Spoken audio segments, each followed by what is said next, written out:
آپ اس زمین پر 7.6 بلین افراد میں سے ایک ہیں، لیکن اس کا کیا مطلب ہے؟ یہ 10 ہندسے کس طرح ہماری تعداد صحیح طریقے سے ظاہر کر سکتے ہیں؟ کیا ہم واقعی زمین پر ہماری وجہ سے ہونے والے اثرات کو سمجھ سکتے ہیں؟ فی الحال زمین پر اپنی موجودگی کو بہتر طور پر سمجھنے کے لیے ہم مختلف اعداد و شمار پر غور کرتے ہیں، جیسے ایک ہی وقت پر کتنی کاریں سڑک پر ہیں یا روزانہ کتنی ای میلز بھیجی جاتی ہیں۔ پر ہو سکتا ہے اگر یہ سب کچھ نہ ہو تو ہمیں مزید بہت کچھ جاننے کو ملے۔ یہ ہے سوچ، آئیے جانتے ہیں کیا ہوگا اگر تمام انسان اچانک زمین سے غائب ہو جائیں۔ جب انسان زمین سے غائب ہوگا تو اسی لمحے ہر طرف افراتفری پیدا ہو جائے گی، گاڑیاں اور ٹرینیں بغیر ڈرائیور کے ٹکرانے لگیں گی اور ہوائی جہاز آسمان سے گرنے لگیں گے۔ پہلے گھنٹے میں پوری دنیا میں بڑے پیمانے پر بلیک آؤٹ ہونے لگیں گے۔ کوئلے کے پلانٹوں سے پیدا ہونے والی بجلی ایندھن ختم ہونے کی وجہ سے بند ہو جائے گی، جبکہ ہوا اور پانی سے چلنے والے سسٹم بھی انسانی نگرانی کے بغیر بند ہو جائیں گے۔ اگلے دن کمپیوٹرز نیوکلیئر تباہی سے بچنے کے لیے ایٹمی ری ایکٹرز کو اپنے آپ بند کر دیں گے۔ اب دنیا مکمل طور پر بجلی کے بغیر ہوگی اور جوہری حادثہ کم از کم عارضی طور پر ٹل جائے گا۔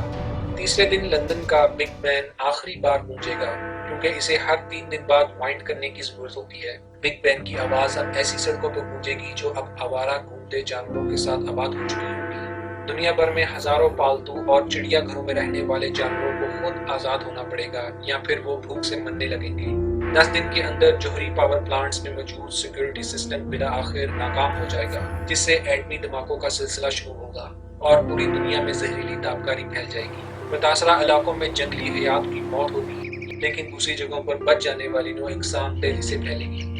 گھریلو بھیڑ بکریاں اور دیگر مویشی سبز میدانی علاقوں کا رخ کریں گے جہاں وہ آزادانہ طور پر چر سکیں۔ سپر مارکیٹس اور اناج کے گودام چوہوں کا نشانہ بننے لگیں گے۔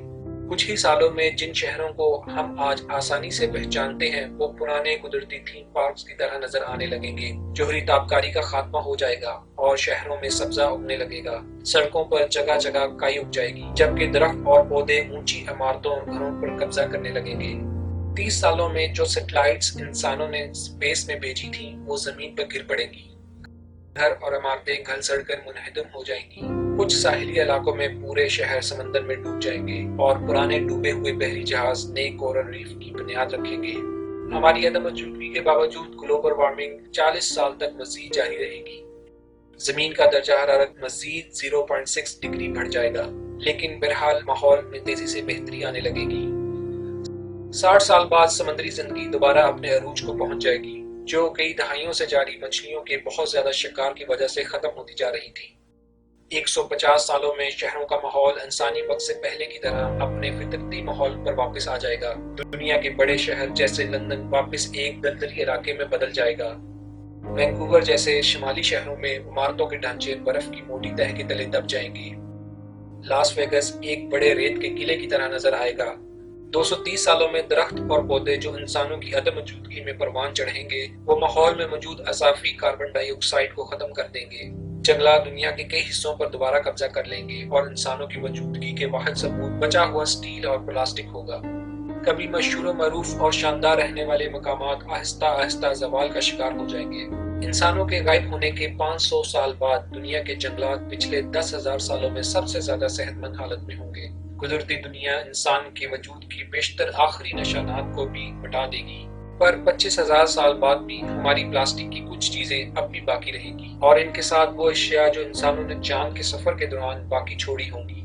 لہٰذا اگر کبھی آپ کو تجسس ہو کہ اس زمین کے 7.6 بلین افراد میں سے ایک ہونے کا کیا مطلب ہے تو پھر اس طرح سے سوچیے۔